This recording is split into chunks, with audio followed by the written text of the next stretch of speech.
শুভেন্দু অধিকারীর ইসলাম নির্মূলে ষড়যন্ত্রের অংশ হিসেবে শাহ আলী মাজারে হামলার ঘটনা ঘটেছে বলে অভিযোগ করেছেন কবি ও চিন্তক ফরহাদ মজহার। দুপুরে সাধুগুরু ভক্ত ও অলি আউলিয়া আশেকান পরিষদ ও ভাব বৈঠকির উদ্যোগে বিক্ষোভ সমাবেশে যোগ দিয়ে তিনি এ অভিযোগ করেন। এ সময় হামলাকারীদের দৃষ্টান্তমূলক শাস্তির দাবি জানান বক্তারা। মিরপুরে শাহ আলী মাজারে এ হামলা হয় বৃহস্পতিবার রাতে। ওরস চলাকালে হঠাৎ মাজারে আসা ভক্তদের উপর লাঠিসোঁটা হাতে চড়াও হন হামলাকারীরা। অভিযোগ ওঠে তারা জামাত শিবিরের লোক, যদিও সে অভিযোগ অস্বীকার করে দলটি।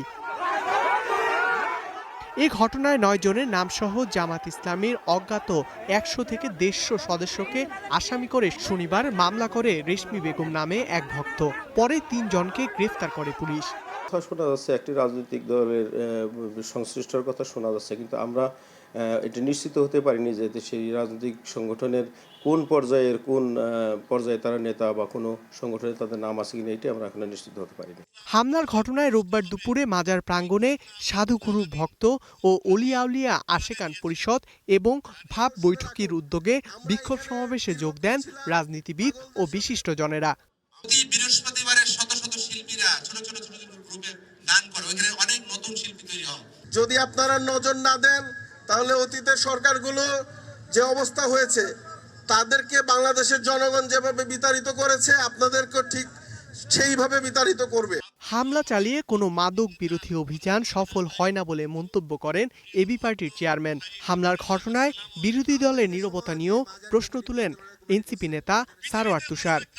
সংসদ সদস্য আরমান ভাইকে আপনি নিজে দীর্ঘ সময় আয়না ঘরে বন্দী ছিলেন, সুতরাং যারা মজলুম, যারা জুলুমের শিকার, তাদের যন্ত্রণা যদি আপনি বুঝতে না পারেন তাহলে এর চেয়ে দুঃখজনক কিছু হয় না।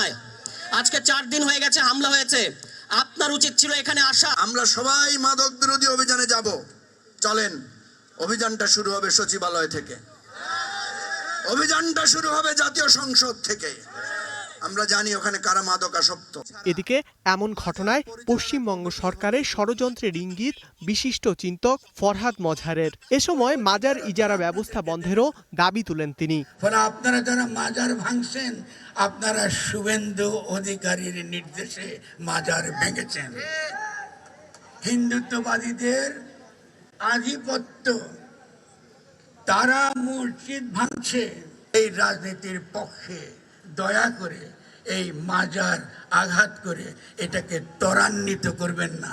শুভেন্দু অধিকারী এখন কিন্তু পশ্চিম বাংলায় বিজেপির মুখ্যমন্ত্রী, বিজেপির দলের তিনি যে নীতি, ইসলাম নির্মূল নীতি। এদিকে হামলার ঘটনায় গ্রেফতার 3 আসামির 2 দিন করে রিমান্ড মঞ্জুর করেছেন আদালত। ধ্রুব ইকরামুল, স্টার নিউজ, ঢাকা।